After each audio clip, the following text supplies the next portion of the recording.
pemimpin kita, baginda Nabi besar Muhammad SAW, adalah tokoh yang paling sukses dalam melaksanakan amar ma'ruf nahi munkar.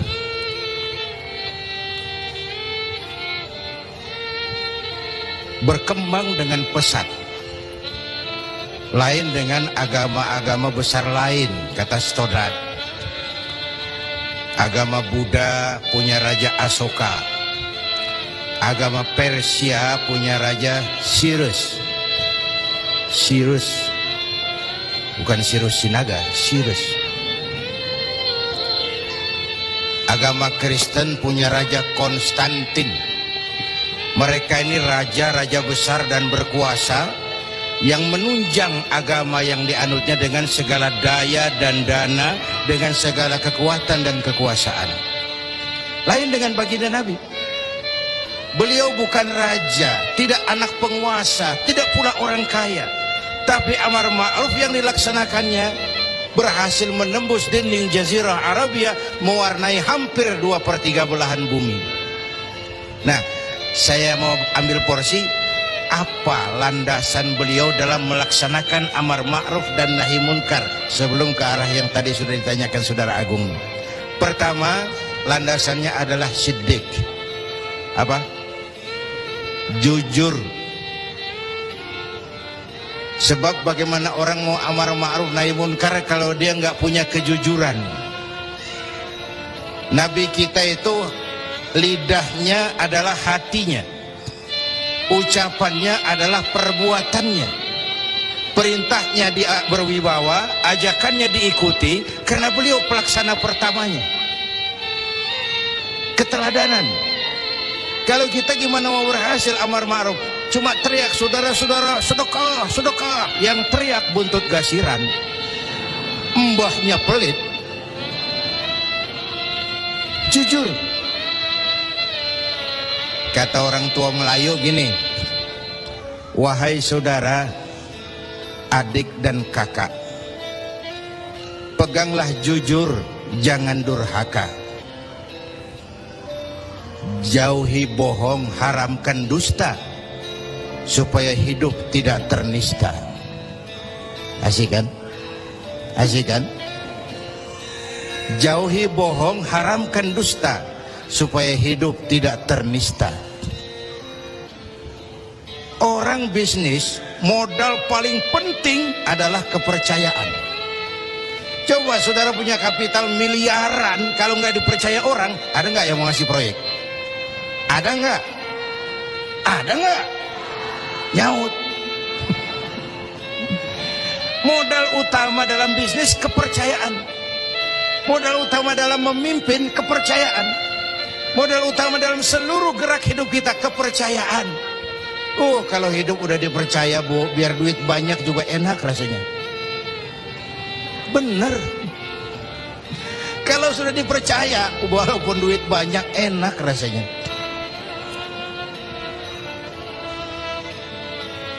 Jujur. Bahkan ini modal utama kepemimpinan beliau. Bukan S3, enggak profesor, dokter, enggak, Al-Amin. Orang yang jujur, dan itu yang kita perlukan sekarang. Gayus. Saya lihat bukan saja kasusnya aneh, penanganannya juga aneh. Orang sekali bergayus bisa ngobok-ngobok semuanya. Sekarang banyak yang telinganya pada merah, matanya pada pedas.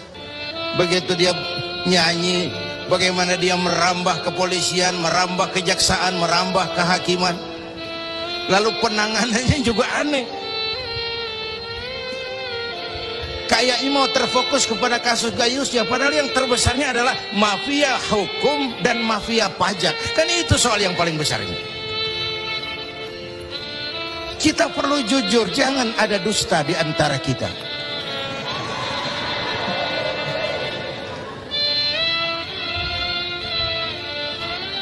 Apa tanda si bintang timur? Cahayanya terang sampai ke fajar. Apa tanda orang yang jujur? Hatinya mulia, ucapnya benar. Hatinya mulia, omongannya benar. Tidak pepat di luar, pancung di dalam. Menjegal kawan seiring, manis jika berhadapan, balik belakang lain bicara. Tiap hari kita ngadepin topeng. Topeng yang berkelip. Ini mukanya apa bukan sih? Ini omongannya apa cuma sekedar sebuah misi? Dan seterusnya. Pantas kalau satu saat seorang biang preman, mbahnya preman, datang menghadap baginda Nabi, dapat hidayah dia.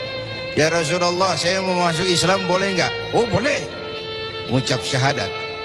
Selesai mengucap syahadat, dia bilang lagi, ya Rasul, saya kan sekarang sudah masuk Islam. Baik. Saya cinta Islam. Alhamdulillah. Saya cinta Anda ya Rasul. Bagus itu. Cuman saya juga cinta dosa. Ini aneh orang preman tadi ya. Saya cinta Tuhan ya Rasul, saya cinta Islam, saya juga cinta dosa. Saya belum bisa tinggalin di dosa. Saya suka judi, suka mabuk, suka zina. Marah baginda Rasul dengar ini? Enggak, beliau senyum. Senyum. Orang yang tegasnya amar ma'ruf nahi munkar itu jangan masang muka kuburan. Manyu, muka ditekuk, jangan. Senyum. Lalu beliau bilang, lah Pak Sebi, nggak apa-apa dah. Cuman begini, Mas. Dari Jawa premannya waktu itu. Kamu suka mabuk, hobi. Kamu suka zina, di mana-mana ada langganan. Kamu suka nyolong? Iya. Oke, gini. Saya cuma minta, mau nggak kamu mulai hari ini janji sama saya? Apa ya Rasul? Jangan bohong. Hal tu'ahiduni ala tarkil kadzib? Mau nggak kamu janji satu aja, jangan bohong? Wah, saya kira apaan kali ya Rasul? Kalau itu mah kecil. Sanggup? Sanggup. Ayo, saya baiat. Bismillah, mulai hari ini kau janji nggak mau bohong. Janji. Pulang. Sambil pulang di hatinya mikir, ma ashala ma talaba hadzal nabiyul karim. Ini Rasulullah kok gampang banget permintaannya, enteng urusannya. Saya terang-terangan nggak tinggal zina, nggak boleh, nggak tinggal nyuri. Saya suka mabuk, cuma disuruh nggak bohong. Encer. Dia kira nggak bohong gampang. Dia kira nggak bohong gampang.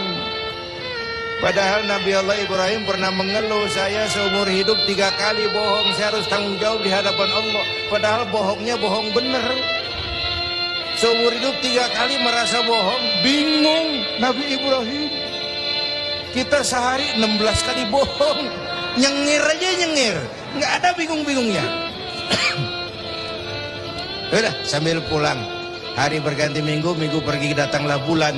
Satu hari dia lagi jalan nih si preman nih, mantan preman nih, ngelihat perempuan cakep, kenalan, dibawa ke rumah, masuk ke kamar, hampir terjadi, mau zina lagi, hampir terjadi. Dia tegangan tinggi, hampir nyaris. Begitu mau terjadi, ingat, saya udah janji sama Rasulullah nggak mau bohong. Ntar kalau ketemu beliau saya ditanya, kamu masih zina? Nyautnya bagaimana? Nyautnya gimana? Kalau saya bilang iya, saya pasti kena hukum, udah Islam. Kalau saya bilang enggak, saya bohong. Padahal sudah janji nggak mau bohong. Perang ini, iman sama syahwatnya. Kata syahwatnya, udah sikat. Kata imannya, pikirin dulu, lu udah janji lo. Perang. Akhirnya imannya menang. Dia bilang sama tuh perempuan, Mbak Yu,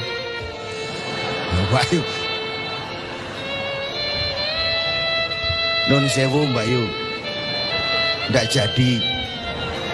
Loh, ndak jadi piye to Mas? Ya wis pokoknya ndak jadi. Selamat dari zina.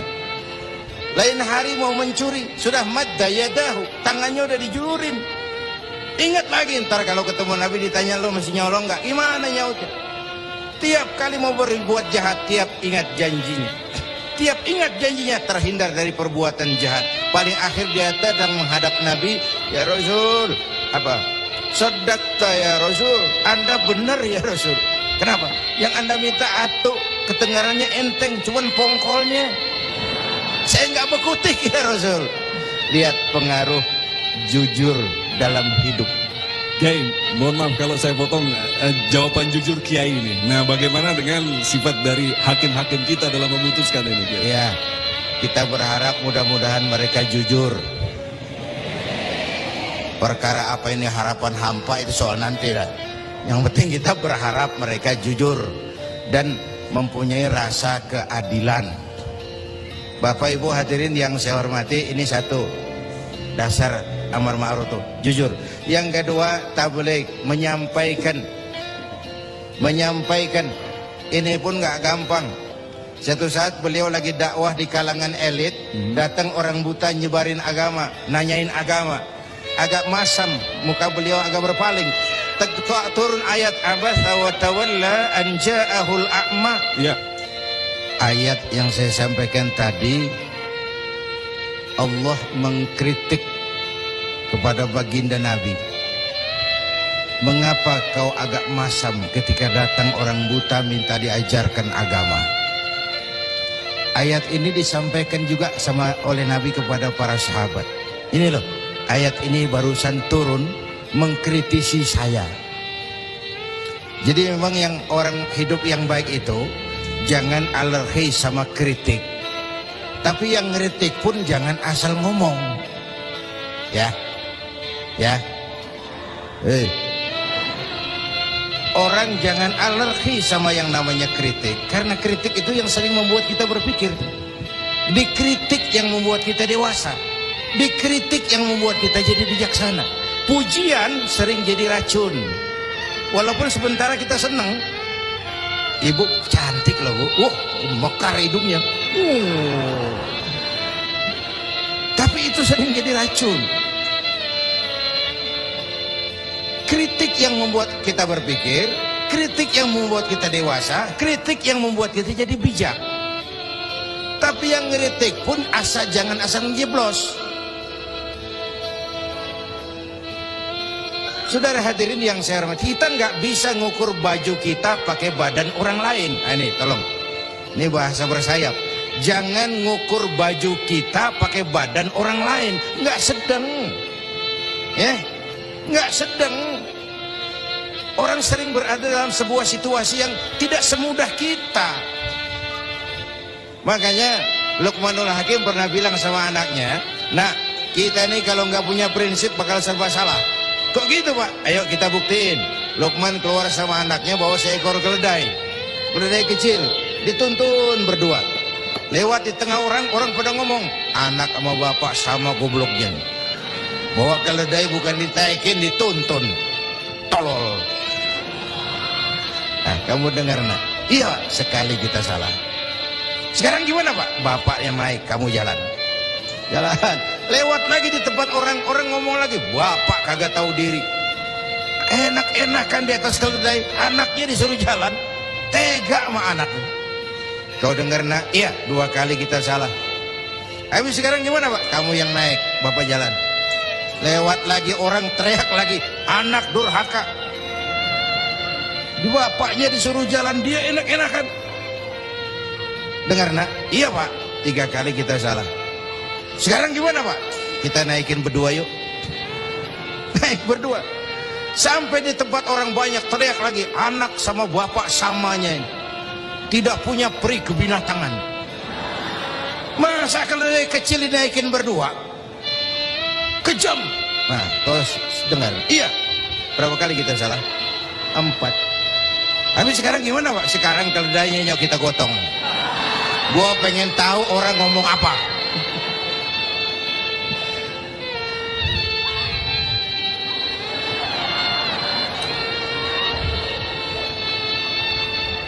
itulah Bapak Ibu hadirin, tanpa sebuah prinsip kita sering terombang-ambing.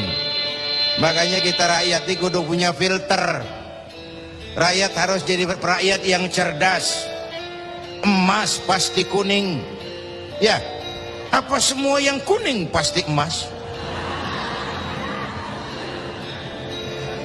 Rakyat harus cerdas. Ini nyengir tapi mikir nih, ya. Bapak Ibu hadirin yang saya hormati, karena itu kembali kepada sifat menyampaikan, apalagi yang menyangkut hak orang banyak. Orang-orang tua Melayu bilang begini, mengapa orang menembak ungka? Karena merengguh buah embacang. Kenapa orang banyak celaka? Karena serakah dengan hak orang. Anak udang dimakan itik, itik berenang di air timpas. Hak orang jangan diusik. Kalau diusik badan terhempas, hancur. Karena yang menyangkut hakul adami, hak-hak manusiawi itu harus dipenuhi. Tabligh menyampaikan. Ini kan kadang-kadang dari atasnya bagus, di tengah jalan banyak tukang sunat. Turun ke tingkat menengah, ini jalur birokrasi, sunatin. Turun lagi ke bawahnya, sunatin. Turun ke gubernur, sunatin. Turun ke wali kota, sunatin. Turun ke camat, sunatin. Sampai ke rakyat, ujungnya doang dikit bener. Kebanyakan tukang sunat di negeri kita. Belum lagi kerja mubazir. Itu ada pepatah orang Melayu bilang begini, wahai kawan, banyaklah zikir, mengingat Allah, janganlah mungkir. Wahai kawan, banyak berzikir, mengingat Allah, janganlah mungkir. Hindarkan semua kerja mubazir supaya hidup tidak terisolir. Kerja mubazir itu kayak apa? Kayaknya kenal Ja'ronah. Pernah dengar nama itu? 6 kilometer di luar Mekah itu ada Masjid Ja'ronah, tempat kita ngambil miqat ihram kalau mau umrah. Ja'ronah itu perempuan lugu ya, tipis-tipis sama bego dah. Bego tahu bego? Minum es ditiup, nah tuh bego tuh. Dia kira ngebul panas. Ini Ja'ronah kalau malam nenun kain, siang dia rusakin lagi. Supaya apa? Supaya malam punya kerjaan, nenun lagi. Siang dia rusakin lagi, malam dia tenun lagi. Allah sindir kita dengan peristiwa itu. Wala takunu kallati naqadat ghadlaha min ba'di quwwatin ankatha. Jangan kamu seperti perempuan lugu itu yang kalau malam nenun kain, siang dia rusak lagi. Malam dia tenun lagi, siang dia rusak lagi. Jalanan udah bener-bener dipaculin. Supaya apa? Besok punya kerjaan dadanin jalanan. Berapa banyak proyek Ja'ronah di Indonesia ini? Tahsilul hasil, mengerjakan yang udah beres. Kan kerja mubazir. Bapak Ibu hadirin yang saya hormati, ini soal tabligh. Yang ketiga sidik amanat, yang kedua amanat ya, yang ketiga tabligh. Amanat tuh menyampaikan, bisa menjaga kepercayaan orang, itu penting, itu amanah namanya. Menjaga amanah itu tugas yang mulia. Sama saja kalau tadi Habib sudah menjelaskan, amar ma'ruf itu hakikatnya nahi munkar. Nahi munkar itu ya amar ma'ruf, cuma beda orientasinya. Tapi dalam pelaksanaannya, amar ma'ruf agak lebih tidak beresiko ketimbang nahi munkar. Kalau kita amar ma'ruf, paling-paling orang nggak mau, gitu aja. Orang kalau diajak sholat nggak ada yang marah insya Allah, tapi nggak mau ya gitu aja. Tapi kalau dicegah judi, dicegah zina, dicegah judi, oh bandarnya kuat-kuat sekarang ini. Bandarnya kuat-kuat. Jangankan kelas kita, hukum aja bisa dijual beliin, perkara bisa dijual beliin. Tempo hari saya bilang, rakyat kecil kalau mau laporan kehilangan ayam itu kudu jual kambing. Harga laporannya mahal. Nanti berperkara kepengen menang mesti jual sapi. Cuma mau ngurus ayam hilang, kambing hilang, sapi lengit. Itu kadang-kadang ya kita nggak bisa, karena selalu ada permainan dan itu proses. Salah siapa? Ayo kita perbaiki sama-sama. Wong ini negara-negara kita. Kemerdekaan ditebus dengan keringat, air mata, darah dan nyawa orang-orang tua kita. Membangun negara ini kita biayai dengan uang kita rame-rame. Kita yang bayar pajak listrik, pajak mobil, PBB, uangnya dikumpulin bangun negeri ini. Saya ikut bayar pajak karena saya tidak rela kalau uang pajak itu digunakan cuma untuk studi banding atas nama jalan-jalan. Ya. Lalu dibikin slogan besar-besar, orang bijak bayar pajak, orang pajak ngebrang pajak. Ini bagaimana kayaknya? Kalau yang ma'ruf berjalan tapi yang munkar juga berjalan, artinya kita hanya beramar ma'ruf tapi tidak bernahi munkar.